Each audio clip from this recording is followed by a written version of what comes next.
ছাত্ৰবৃত্তিৰ কেলেংকাৰী কৰি ৰূপহী হাতত গ্ৰেপ্তাৰ বিদ্যালয়ৰ প্ৰধান শিক্ষকসহ CSPৰ স্বত্বাধিকাৰী। নিশাৰ ভিতৰত একাংশ বেঞ্চাৰ বিদ্যালয় স্থাপন কৰি সংখ্যালঘু ছাত্ৰবৃত্তিৰ ধন আত্মসাৎ কৰি আহিছে। একাংশ ব্যক্তিগত খণ্ডৰ বিদ্যালয় প্ৰতিষ্ঠা কৰি কেৱল ছাত্ৰবৃত্তিৰ ধন ঘটাৰ মাধ্যম হিচাপে ব্যৱহাৰ কৰাৰ অভিযোগ।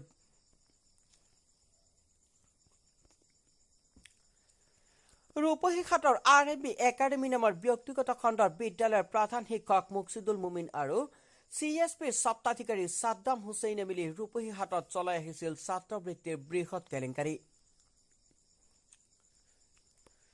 নগাঁও জিলাৰ ৰূপহীঘাটত একাংশ দালাল চক্ৰৰ সৈতে বিদ্যালয়ৰ প্ৰধান শিক্ষকসকলে মিলি সংখ্যালঘু ছাত্ৰবৃত্তিৰ নামত সংঘটিত কৰি আহিছিল বৃহৎ কেলেংকাৰী।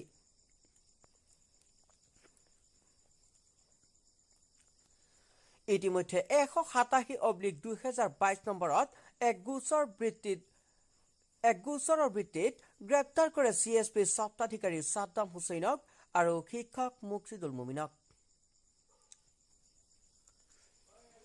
প্ৰাপ্ত খবৰ অনুসৰি সাদ্দাম হুছেইনে ৰূপহীঘাটৰ কেইবাটাও শিক্ষা প্ৰতিষ্ঠান আৰু CSPৰ লগত মিলি অতি চতুৰালিৰে সৰকাই নিছে ছাত্ৰবৃত্তিৰ ধন।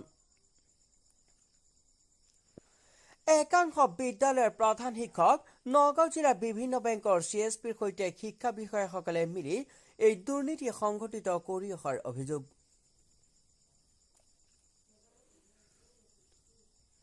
এইসমূহৰ তদন্ত কৰি আইনৰ আওতালৈ আনিবলৈ আহ্বান কলিয়াবৰ সংখ্যালঘু উন্নয়ন বৰ্ডৰ অধ্যক্ষ আৰু অসম জাতীয়তাবাদী যুৱ ছাত্ৰ পৰিষদৰ।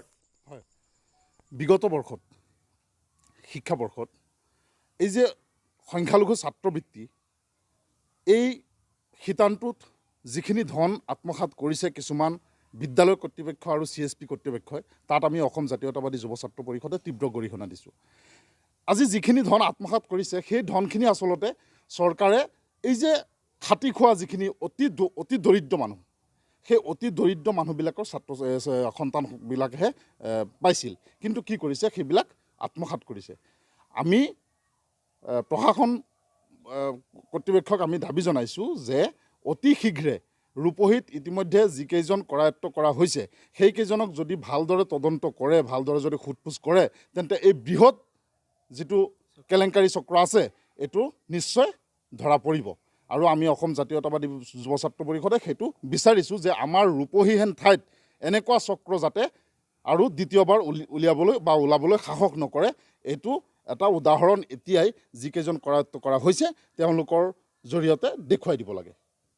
ইতিমধ্যে CBI তদন্ত ঘোষণা কৰিছে, যেহেতু একাংশ বিদ্যালয়ৰ প্ৰধান শিক্ষক আৰু বিষয়াসকলক মেনেজ কৰি এটা দালাল চক্ৰই CSPৰ সৈতে মিলি এই কাৰ্য সংঘটিত কৰিছে, গতিকে আপোনালোকে CBI কি আহ্বান জনাব?